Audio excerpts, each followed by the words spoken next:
Thank you, Jill. And as the parents know to their cost, we only have about 3 toilets available to them. So if they're really disgruntled, we'll still have water later. Firstly, I would like to welcome you again to Fyling Hall. And it gives me great pleasure to introduce Mrs. Penny Cockhill, a former pupil of our wonderful school, who's kindly agreed to present the prizes today. Penny, thank you for coming. I ask only one thing. Please don't share too many stories with the pupils. I don't want you giving them too many ideas. It's been a very busy year, much of which has been mentioned on our website. Highlights have included the girls triumphing in the final of the District 16's hockey tournament. This win was almost as sweet as their victory over the teachers. On my side, I sustained an injury and was substituted off during both periods when the goals were scored. Further sporting success from the usual suspects, Danny, Sammy and Ryan, but a new force to be reckoned with emerging. Our very own Lance Armstrong, Aaron Preston, Year 7, conquering the Northeast on his bike. Dominica and Izza completing their silver D.A.B.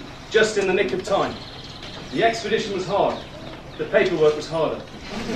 Izza achieved this while securing a place at Cambridge to read medicine. We've got our fingers crossed. Stunning music and drama events by both the junior and the senior school, highlighting the eclectic nature of both at Fyling Hall. Mr. Perry in a dress. I'll let the children explain that one to you, but needless to say, it was part of our fundraising programme. Pupil-led projects such as the one where we just collected 700 books to send to the third world. The opening of our forest school and the christening of the campfire with marshmallows and hot chocolate. We're still striving to be different. And then, of course, there was the inspection, although I wasn't expecting to refer to it as a highlight. The inspectors were late, over a year. Thankfully for them, normally loses at least a week. Thankfully for them, they didn't comment on our timekeeping. For the last 12 months, I've come to cherish my coffee on a Wednesday morning break. If I hadn't had the phone call by then, they weren't coming the next week. But at the beginning of March, I got the dreaded phone call via Mrs. Gaffney. It's them.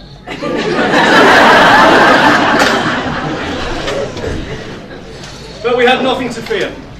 The inspectors came, they saw, we conquered. The lead inspector has done over 60 inspections, and my detailed research showed that she's quite happy to write negative things if she doesn't like what she sees. However, from the beginning, she was charmed by the children, more incredibly by the staff, and we certainly weren't expecting a hug as we shooed her out the door, and she got away from the whoops of laughter and cheers as we started our celebrations. The boarding inspector was a different matter, a man of detail. Charm was going to be required. I deployed Harry, our youngest boarder. Who couldn't fall for Harry? Harry did well, but the task wasn't finished. Over to the ladies in the kitchen. The boarding inspector got suspected food poisoning on his first night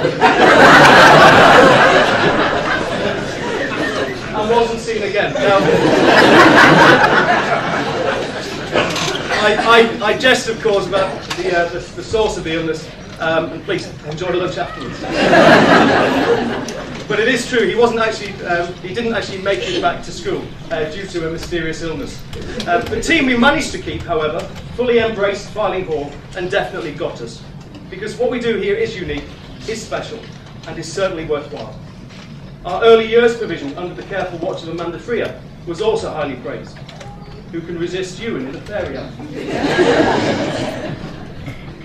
The inspection turned out to be a very affirming process. The inspectors always say that it will be, but I'm not sure that we ever believe them. I knew we were onto a winner when we asked them, they asked us what their recommendation should be. Not something that they ask many schools. But please, do not think that we are complacent. We know where we were hiding the dirty piles of laundry. We know what we need to do to improve even further. And with your continued support and input, we shall continue to remain true to our aims. Rumours that the inspection finished off Mrs. Birchall are ill-founded. But she has decided to retire from Fyling Hall. Pauline joined Fyling Hall after perfecting her craft at 2 less well-known schools, Stephen Castle and Bramford. And she actually arrived here at the same time as our head girl, Vicky Weeks. Vicky, look how you've aged. Couldn't possibly comment. But Pauline has led the junior school with distinction, led small children by their hand, and led a big headmaster through all things primary. We shall miss her attention to detail and her admin skills. No longer can we say a child, or a parent for that matter, has been virtual. Pauline, good luck with your retirement. Sid, good luck too. Now Pauline's finished organising us, she's looking for other projects. Katie Quick has almost been with us for as long as Pauline, joining us 14 years ago. Katie is the Diana Ross of teaching. She has 2 degrees behind her. Sorry, I couldn't resist. Katie's thirst for knowledge left her well equipped though to teach biology, history, RE and English as an additional language.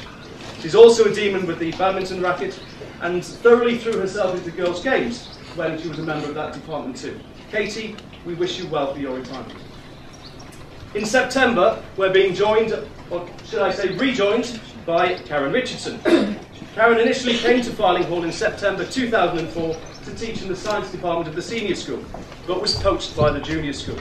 It's only taken her 8 years to take up her initial appointment, but I'm sure she's looking forward to putting her first in marine biology to good use.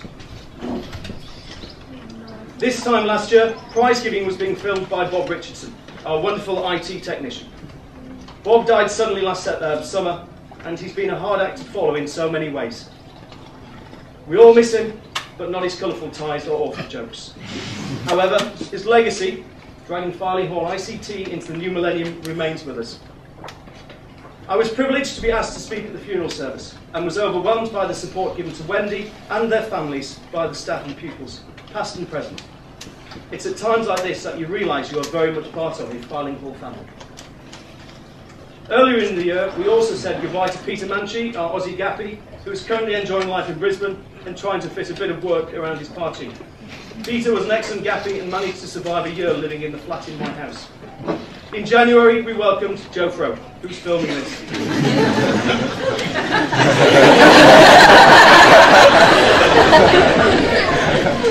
I'd better not say too much because he's also editing the speech. Needless to say, he's made quite an impression. In the quad bike he crashed, in the roller he upturned, and I suggest you don't lend him your car keys. And those are the changes for September. We're very fortunate to have a stable and committed staff, which is very lucky, and also makes my speech a little bit shorter. We do of course say goodbye to a number of pupils today, and no doubt there will be tearful goodbyes later. From Vicky, who's been here longer than most pupils have been on the planet, to those who merely came for the sixth form, you've added much to our lives, and I hope Fyling Hall has done the same for you.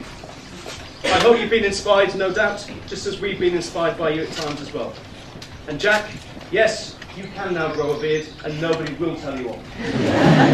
Apart from your mother. Vicky and Gary have led a great team, supported by Izza and Jack. But most importantly, as a year group, you've been delightful with us and with each other. I look forward to following your progress in years to come. To our other leavers, please take a little bit of Fyling Hall with you. Metaphorically speaking, of course. And as per usual, if you manage to get a trophy, we will have the security on the doors. Have a lovely photograph taken, then please return. I must extend my usual thank yous as well. And I know I do it every year, but please, it's not an exercise just in cut and paste.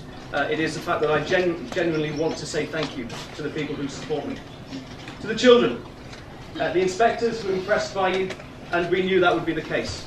I'm impressed by you, and perhaps that's something I don't tell you quite often enough. But this year really has been a joy, slightly coloured by the next 8 weeks off. But I continue to enjoy watching you triumph and providing tissues when necessary. Please have a wonderful summer. To the parents, we rely on you making sacrifices and valuing what we do. So thank you. And a particular thank you also to the PTA, not only for the refreshments, but for their work throughout the year, raising funds for those little extras. To the staff, I've not met a more cohesive set of teachers. We work together, we discuss together, and we laugh together. Usually about Mr. Weeks. To Ian and Ted, the executive, thank you for doing so much behind the scenes and for listening to my madcap ideas. To the trustees, we continue to thank you for your excellent work, and that's now official, by the way. But particular thanks to Dr. Rutherford, who leads a rather jet-set lifestyle, guitar, Peru, Birmingham, and yet is always available when Ted and I need a referee. And finally, to Mrs. White, I would particularly like to publicly deny that we tried to hide her during the inspection. Although she does, I think, have a natural loathing for inspectors, I think that would be right to say. But I know she also lets everybody know what we do here.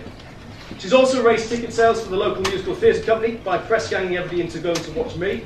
I always get notes at the end of my performance, and I'd expect nothing else, obviously, from somebody who trained at RADA. The notes are getting shorter, thankfully. The notes on being a headmaster are also getting shorter. So thank you for that as well. So ladies and gentlemen, thank you very much for all that you do. Thank you for helping us to ensure we still have a school which Mrs. White's mother would still recognise, which is, I think, important to all of us. I would now like to hand over to Penny, who would like to say a few words. Thank you.